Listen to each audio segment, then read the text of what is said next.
strive to achieve and end up failing, the potential for anger and frustration may begin to build. Resentment toward the person who issued the assignment can boil over as a violent act in an attempt to regain control. Keep in mind that the desire to achieve is one thing, but the ability to achieve is another. Unresolved conflicts, disputes, and simple misunderstandings can lead to confrontations and to potential violence. Mounting difficulties in one's own personal life will sometimes cross over into the workplace and cause emotional outbursts and violent acts of rage. This aggression and hostility may not even be directed towards another individual. In certain cases, people tend to take out their anger and frustration on objects around them, resulting in property damage and danger to surrounding individuals. This is an early warning sign, and steps should be taken to help resolve the conflicts that cause the hopelessness that leads to such acts of aggression. Now that we've identified some of the causes of workplace violence, let's consider some common myths. Failing to acknowledge that the potential for workplace violence in your own facility exists is the first myth. It can't happen here. It has become the biggest obstacle to preventing workplace violence. Your organization may have experienced a long-standing history without a situation of workplace violence. Should that stop you from being prepared for the future? This myth is the very thing a person who's contemplating a violent act is hoping you and your organization believe. Failing to realize that there's a potential threat will only allow the daily occurrences of verbal assaults and harassing behavior to continue. And to intensify the problem, many of these incidents will go unreported and undetected by the very people who have the ability to resolve the issue, all because they believe it can't happen here. The second myth is it can't be prevented. In 85% of reported cases of workplace violence, there were clear warning signs. If you identify these types of behavior patterns in a person, attend to them immediately. Violent or threatening behavior, performance issues, emotional matters, relationship difficulties, external influences of frustration. Understanding the possible threat from workplace violence is the first step toward prevention. To help minimize these causes and avoid their effects, we should look at some simple elements of human behavior. Human behavior research indicates that there are 5 basic needs: physiological needs, safety needs, social needs, esteem needs, self-actualization. Attending to these needs and understanding them can help us to better facilitate assistance and provide encouragement to others. The first 4 needs must be satisfied before an individual can reach their top potential: self-actualization. We all have the natural desire to succeed, and therefore we should assist, equip, and encourage people with training and resources to accomplish tasks with success. Their success will not only be a benefit to morale and productivity, but it will also benefit the organization as a whole. A disgruntled employee may harbor anger and hostility. They tend to blame others for their dissatisfaction and inability to satisfy their desire to achieve. To better understand what needs are not being satisfied, we must listen actively and sincerely. Begin by allowing your coworkers to feel comfortable and unthreatened around you. This makes it easy for them to come to you with any concerns that they might have. Most people tend to come to a better understanding on their own after expressing their thoughts and concerns with someone they trust. If you find a coworker struggling with an assigned task or function, consider providing some assistance, additional training, or positive encouragement. Your words of encouragement may be the very thing that may cause the person to seek additional assistance, feel reassured, and most of all, appreciated. Employees are your organization's greatest asset. Keep them inspired by attending to their needs with genuine concern for their well-being. If you're unable to provide answers, be honest. Let your coworker know that you don't have all the answers. Inform them that you will attend to their concerns and that it may require some time to do so. Don't leave them feeling as if you've ignored their concerns, because it will only contribute to the problem. Above all, avoid casting judgment. Sometimes people just need someone to listen to them. As an organization, consider adopting policies and procedures for employees to utilize in reporting and resolving potential conflicts, violence, or acts of aggression. Once they're brought to your attention, attend to them promptly the moment they arise. Never put them off, because it will only get worse over time. These methods of prevention are designed to stop potential violence before it occurs. Unfortunately, even if you find yourself well prepared, tragedy can strike and events do occur beyond our control. If this should happen, you and your staff should be prepared to safely escape a situation of workplace violence. If you believe that someone has entered your workplace with ill intent, or you find yourself in front of a hostile person, keep your voice calm and relaxed. Without aggravating the situation, contact a supervisor or security immediately. Do your best to describe the suspect, but be quick to allow time for people to react and respond to the crisis. Next, get yourself to a safe place. The less movement or noise you make, the safer you might be. If you can close and lock the door to your office without attracting attention, do so quietly. Then consider hiding under your desk until it's safe to leave the area. If you're outdoors, stay down. Try to hide below or behind bushes or some other barrier so as not to be seen. Use cars, tables, trees, and other obstacles as means of hiding. Your goal is to get to a safe place and remain still until help arrives. Be sure that you report any incidents of people being harassed, threatened, or attacked. Identifying the potential problem, seeking prevention, and addressing the issues along with effective communication is the key to making your workplace safe and productive.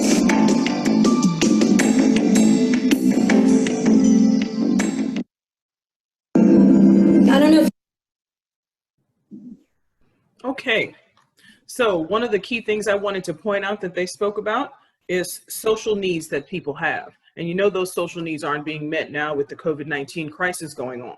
Prior to COVID-19, workplace violence was very, very high. So do you think that people are under less stress now that COVID-19 is here? No, they're under more stress and their social needs are not being met. So I just wanted to point that out to say that, you know, we really need to work on working with one another and preventing the workplace violence. So, Mr. Johnson, the poll question, please. What topics were covered in this training? Dealing with workplace stress, acknowledging potential threats, identifying behavior patterns, listening, not judging, evading violent situations, or all of the above?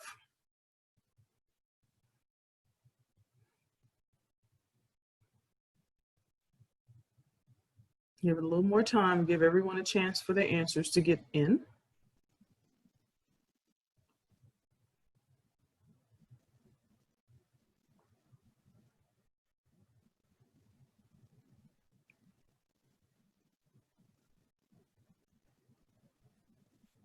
I'm looking for 100%. I'm thinking 100% of us could answer this question. Come on, you guys, we can do it. Don't make me send you the full test.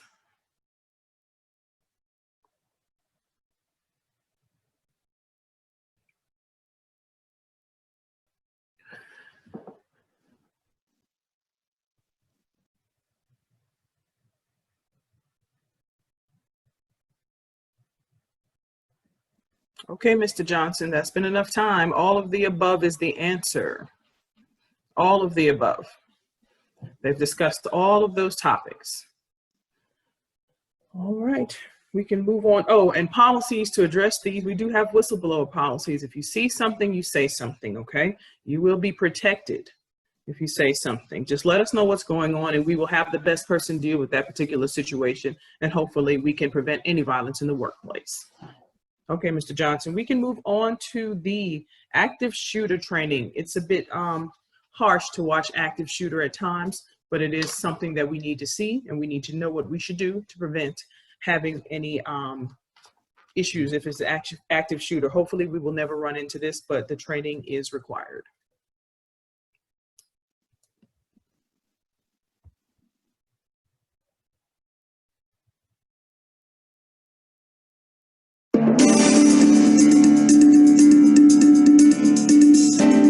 incidents involving active shooters continue to be in the news.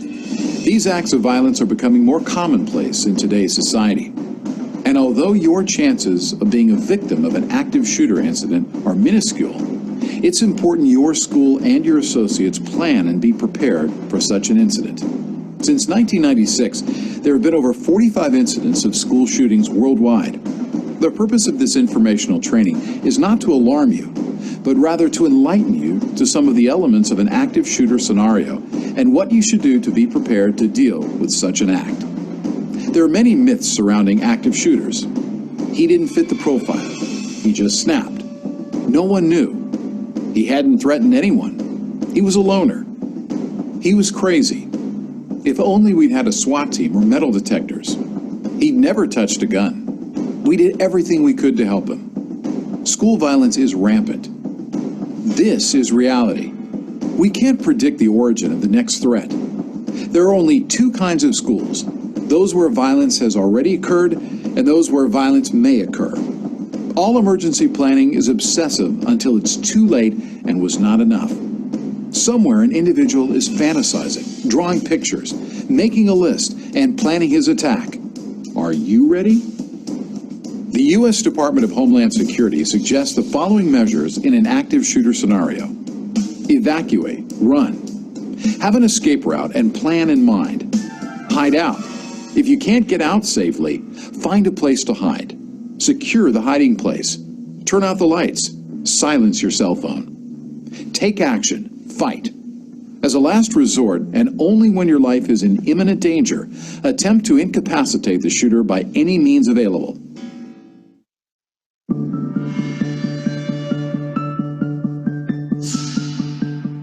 If you're in a classroom, room, or office, stay there and secure the door. If the door has no lock, attempt to block the door as much as you can, or place a door wedge hard under the doorway. If the door has a window, cover it if you can. Turn off the lights and silence your phones. Attempt to rescue others outside should only be made if it can be done without endangering the persons inside the secure area. Have someone watch while you get as many people out of the windows, ground floor, as calmly and as quietly as possible. Have those who get out move toward any police unit while doing exactly what the police tell them to do. If no police units are yet on scene, move well away from the school and find safe cover positions, not the parking lots, and wait for the police to arrive.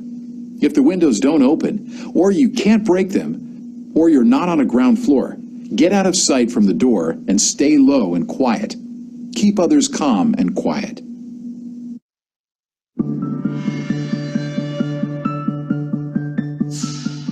Get in a room that's not already secured and secure it. Unless you're close to an exit, don't run through a long hall to get to one. You may encounter the gunman or hostage taker. Don't hide in restrooms.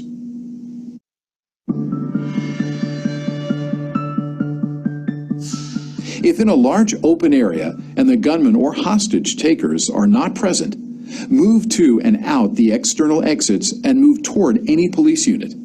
Again, do what the police tell you.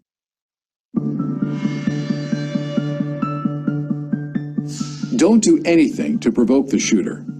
If they are not shooting, do what they say and don't move suddenly.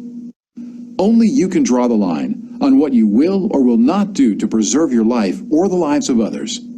If shooting starts, you need to make your own choice. Stay still and hope they don't shoot. Run for an exit, zigzagging, or attack the shooter. This is not a recommendation to fight, but rather a choice to fight where there are no other options.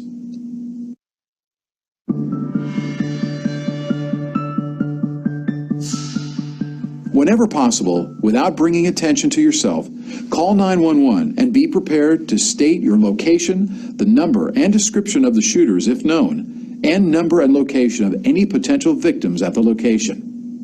Remember that every active shooter scenario is different, and how you react will depend on the particular situation. Preparedness and training are paramount. When law enforcement arrives, make sure you identify yourself. Remain as calm as you can and keep your hands visible to the officers at all times. Follow all orders quickly. Be prepared to provide vital information which might help them to identify and locate the shooter. Planning and awareness are critical for everyone to know what to do, who to contact, and how to protect your students and staff in the event of an active shooter situation. There might even be measures you can take to prevent an attack from occurring, particularly in the case of a workplace violence active shooter. Learn to recognize the signs that could lead to a violent situation. These might include high levels of stress, difficulty resolving conflicts, unreasonable mood swings or depression of a coworker, making threats, unusual focus on firearms, or talk of prior active shooter attacks. Providing an outlet for complaints or dissatisfaction is one of the best ways to avoid a violent confrontation. Another is to have a policy of zero tolerance to violent threats in the workplace. Report any and all aberrant behavior to management or human resources as soon as possible.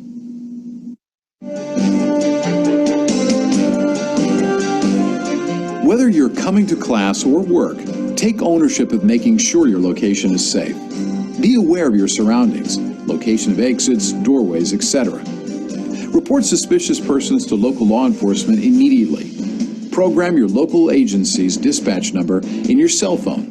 911 may be busy during an incident. Awareness, preparation, rehearsal are key. The fear of an active shooter should not be something that causes you to change your way of life. However, understanding and awareness of active shooter motives and methods could help you to prevent or survive an attack. By being trained, you could become part of the solution to an active shooter scenario. Preparation is the key. Remember, being prepared is half the battle.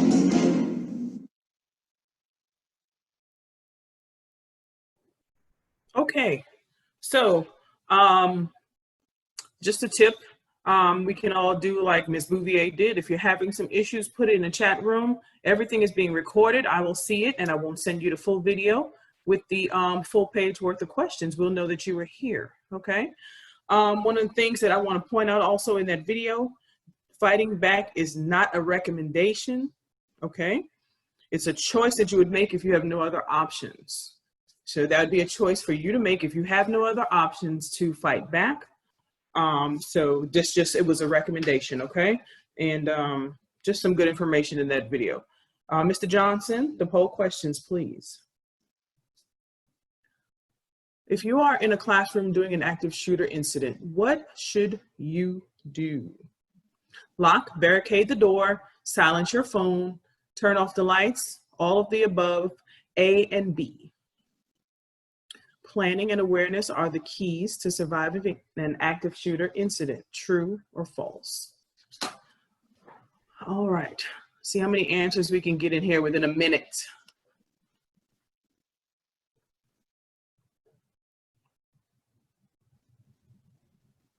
%, not bad.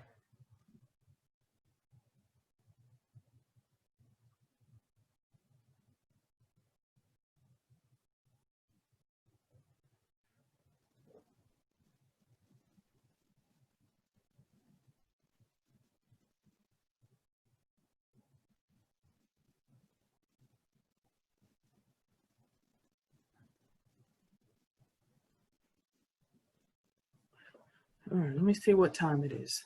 It's 9:08. All right, 89%. Let's close out this poll. We're going to move on to the sexual harassment video.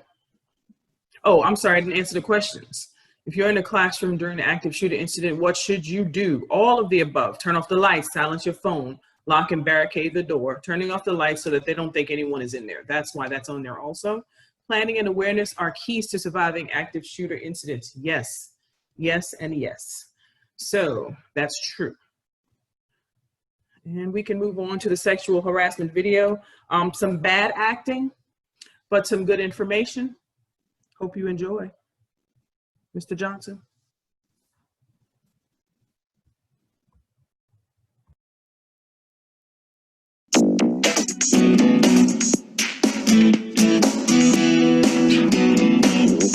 Excuse me. Oh, excuse me. Hey, about your raise. What do you say we have dinner tonight? Stop. This is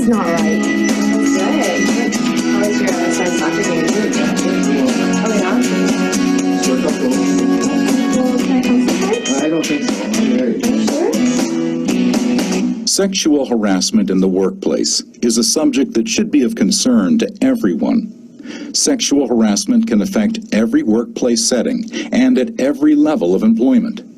No occupation is immune from sexual harassment. Employees can be harassed by anyone in the workplace. That includes supervisors, co-workers, and even customers and clients. Men as well as women can be harassed, and the harasser can be the same sex as the victim. The data indicates that almost half of all working women have experienced some form of harassment on the job, a proportion that has not changed since the issue gained visibility in the early 1980s. Employers also suffer significant financial losses from the job turnover, use of sick leave, and losses to individual and work group productivity that result from harassment. Harassment can poison the work atmosphere and negatively impact other workers who are not themselves harassed.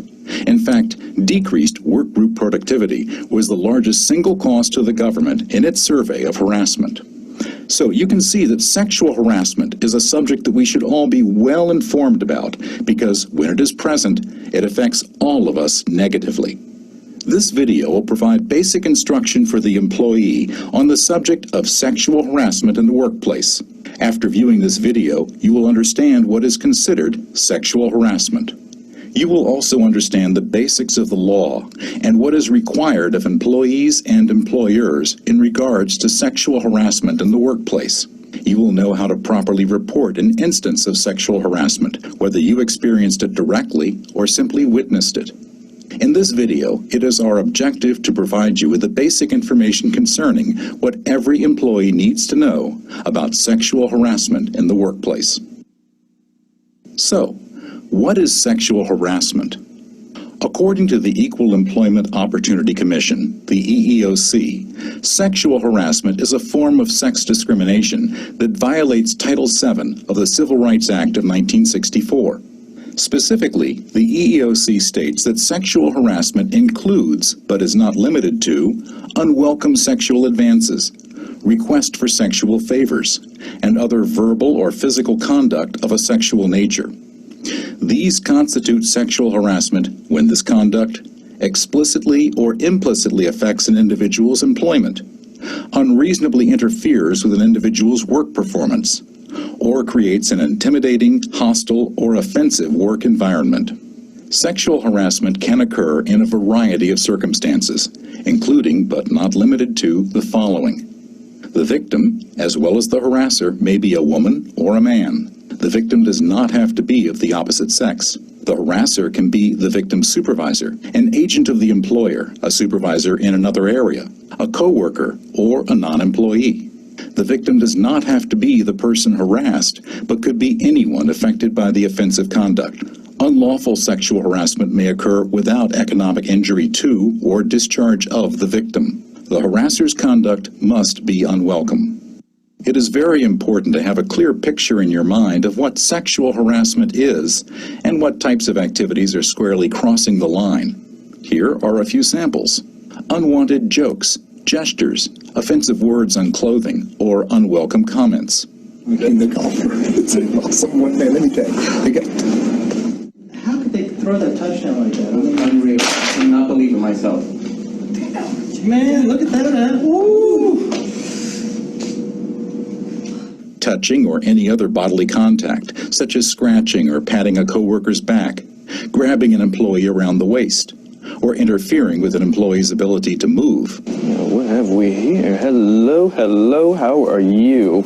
Excuse me. Oh, no, excuse me. Hey, you wanna go talk this over lunch? Excuse me, I need to go. Let me I need to go too. You wanna This go talk isn't about right. some lunch, you know? Hey, maybe we can... Well, Mary, you're looking very nice today. Thank you. Repeated requests for dates that are turned down, or unwanted flirting. About your raise, what do you say we have dinner tonight? And Stop. This is not right. It feels good. Thanks. How was your son's soccer game this weekend? Good. You won. Oh, yeah? Scored a couple goals. Yeah. Okay, well, can I come sometime? I don't think so. I'm married. Are you sure? Transmitting or posting emails or pictures of a sexual or other harassment-related nature.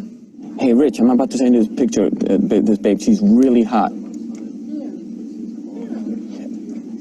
You got it?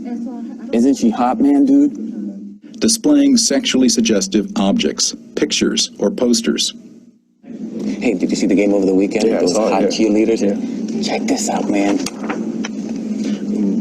Oh, man. Although specific sexual harassment laws vary from state to state, federal law requires employers to take reasonable care to prevent and promptly correct harassment. Such reasonable care generally requires an employer to establish, disseminate, and enforce an anti-harassment policy and complaint procedure, and to take other reasonable steps to prevent and correct harassment. A recent Supreme Court finding suggested employers should be encouraged to prevent harassment, and employees should be encouraged to avoid or limit the harm from harassment. According to an issues update from the EEOC, it is helpful for you, the victim, to inform the harasser directly that the conduct is unwelcome and must stop. About your raise, what do you say we have dinner tonight? Stop. This is not right. This is not appropriate. I don't have to take this, and I'm leaving. In addition to federal guidelines, state law and specific sexual harassment policy vary from state to state and company to company. We encourage you to review your state laws and company policies. Ask your company's human resources representative to provide you with information on sexual and also on general harassment company policy. As an employee, it is very important to understand what activity is prohibited. In addition, you should very clearly understand your company's policy regarding an employee in a supervisory role dating or having a relationship with a reporting employee, and detailing the steps required should a relationship form. Ask your company's HR representative to explain these policies clearly to you. Everyone, including the employer and the employee, is responsible for proper conduct in the workplace. What does an employee need to know about sexual harassment? What you need to know about this subject begins with reviewing your company's general and sexual harassment policies. Your company's anti-harassment policy and complaint procedure should contain, at a minimum, the following elements: a clear explanation of prohibited conduct, assurance for employees who make complaints of harassment or provide information related to such complaints that they will be protected against retaliation, a clearly described complaint process that provides accessible avenues of complaint, assurance from your employer that they will protect the confidentiality of harassment complaints to the extent possible, a complaint process that provides a prompt, thorough, and impartial investigation, and assurance that the employer will take immediate and appropriate corrective action when it determines that harassment has occurred. In addition, it is important for each employee to understand how to properly report an instance of sexual harassment. I saw something when I was walking by the copy room. Sure. What exactly did you see? Well, John walked by Mary, and I think he touched her a little inappropriately. Understand that the victim of sexual harassment is not just the employee who is the target of the harassment. Other employees who observe or learn about the sexual harassment can also be the victims and institute charges. Anyone who is affected by the conduct can potentially complain of sexual harassment. As an example, if a supervisor is engaged in a sexual relationship with a reporting staff member, other staff can claim harassment if they believe the supervisor treated his or her lover differently than they were treated. If you are a direct or indirect victim of sexual harassment, you should use your employer's reporting, complaint mechanism, or grievance system to communicate the issue to company management. Ask your company's HR representative to explain this procedure to you. Taking the time out today. Anytime. What can I do for you today? Well, I wanted to discuss some incidents that happened between myself and Mr. Jones. Mr. Jones, what happened? Well, I just felt things might have been inappropriate. I wrote down what happened to get all my thoughts straight. Remember to document the incident accurately by writing down the details immediately after the incident, and to immediately engage with your company's HR representative to discuss your complaint or what you observed. And he even touched my shoulder, but it wasn't until he invited me to dinner that I really think something might be inappropriate. It is an important concept to understand that when sexual harassment occurs in the workplace, we are all hurt. It is important not to allow sexual harassment to continue to occur by not reporting it, whether you are directly involved or not in such an incident. Sexual harassment can occur anywhere and in any company, big or small. When it does occur, we are all victims. It is important that all of us understand the law and our company's policy on harassment in all its forms. In this video, we communicated a number of things on sexual harassment in the workplace. We learned the basics of what is considered sexual harassment. We learned what is required under the law and the employer requirements as regards sexual harassment in the workplace. Most of all, we learned the basics of what every employee needs to know about sexual harassment in the workplace and how to properly report an instance of sexual harassment. Sexual harassment or harassment in any form is simply not an acceptable behavior in society today. There are laws and guidelines that protect the individual and the employer. Understand these laws and your company's policies, and you will not become a victim of sexual harassment. Education is the best weapon for prevention.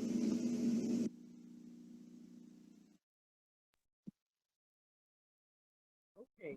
Every time, I like to point out something in the video. Tell the person that that behavior is not welcome. That would help prevent a lot of this if you just say something, okay? So, Mr. Johnson, the poll questions, please.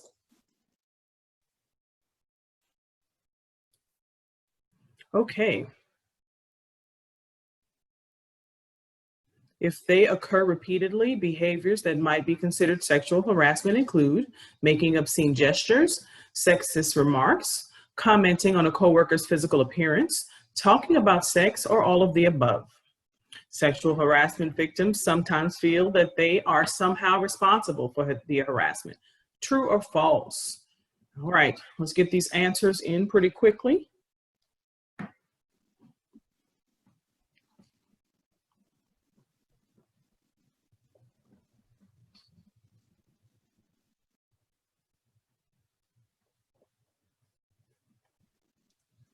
%. Let's see if we can get 100% on at least one question, because I haven't had 100% on any.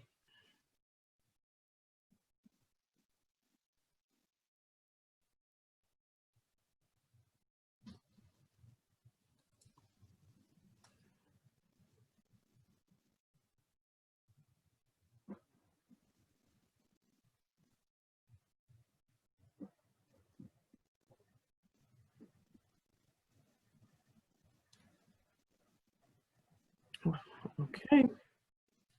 Looks like we're stuck on 89%, everyone. So if you were having trouble with technology or anything like that, but you were sitting in those videos, just put something in the chat or put something in the Q&A for me, all right? A few things I would like to close out with, okay? Mr. Johnson, you can close out that survey, please.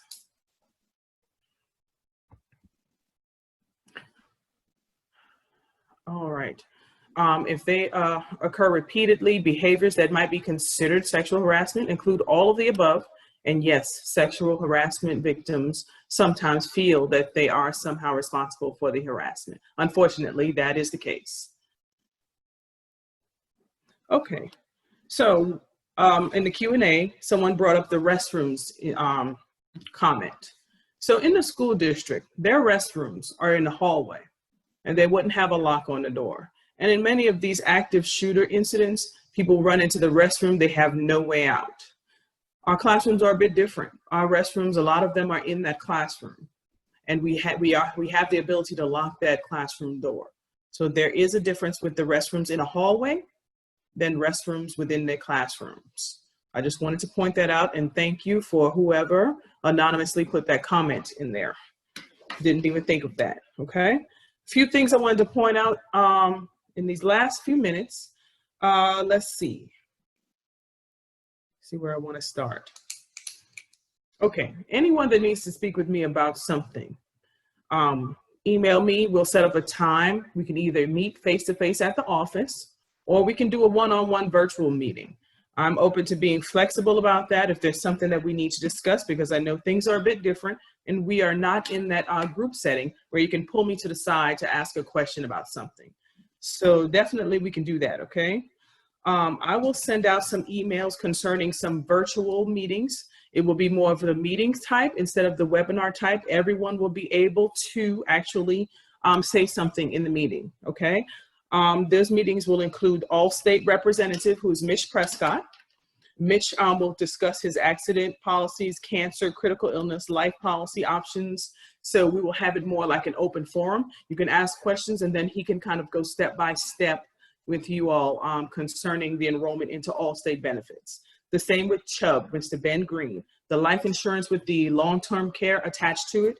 I know you had a brief video concerning that, but you will be able to have a full meeting. They will be live and they will be able to discuss, and you can ask any questions, and then they will let you know how to enroll based on the fact that we have everything virtual right now. Also, the Mutual of America retirement plan options. We'll have Ozzy Lannis. He will do a presentation and he will be live so that we can ask questions, and then he can tell everyone how to do their enrollment or change percentages or change the types of plans that they are in online, virtually. And then we'll also have Angel Quintero from Legal Shield. He will be here, and what we'll do is a live virtual meeting with him also. We'll have him do his presentation and you all will be able to chime in. This will be something you're invited to. So if you feel like you want to come to that meeting, then you can enter into that meeting. We will do that in the upcoming weeks. Also, I will do one that we can all be together and we can talk about any issues that we need to speak about during the virtual meeting that I will do with all staff as well.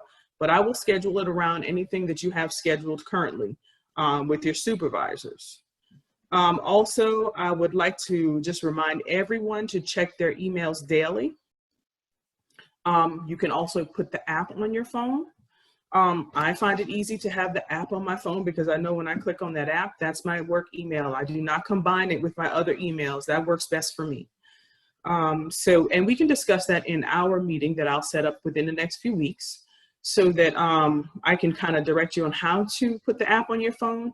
Or like I said, you can always come to the office because we can practice social distancing in my office as well. Okay. Also, times. I see a question saying, are the classroom doors supposed to be locked at all times? That is something that is not my area. So I cannot answer that specifically as far as that is concerned. Would it be possible to get links to these videos so that we may watch them on our own as well? I can do that. I can send out a lot of things to everyone.